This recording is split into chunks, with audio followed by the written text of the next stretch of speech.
À 4 semaines des fêtes de fin d'année, c'est déjà Noël pour le e-commerce. Le commerce en ligne voit son chiffre d'affaires grimper en flèche. En France, plus de 15 millions d'acheteurs auraient l'intention d'acheter des cadeaux de Noël sur des sites internet. Xavier Roman, Rallye Daoutaï.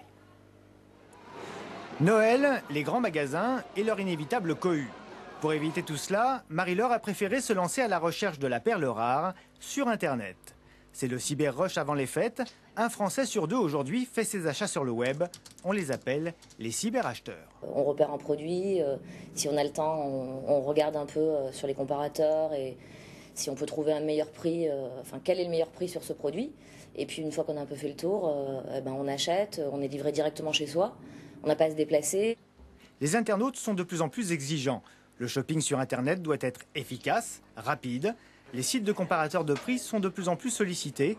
Une fréquentation en hausse de 30% depuis début novembre.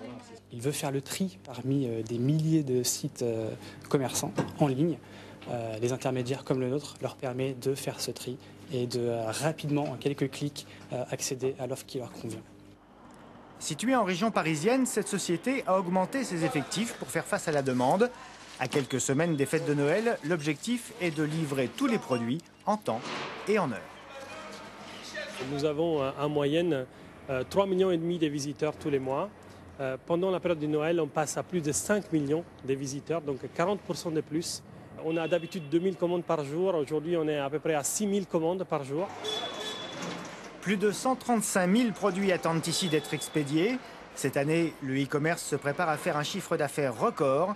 Les grands leaders du secteur espèrent bien se partager les quelques 6 milliards d'euros qui seront dépensés par les Français d'ici la fin de l'année.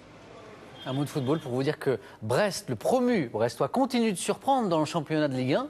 Les Bretons se sont imposés à domicile.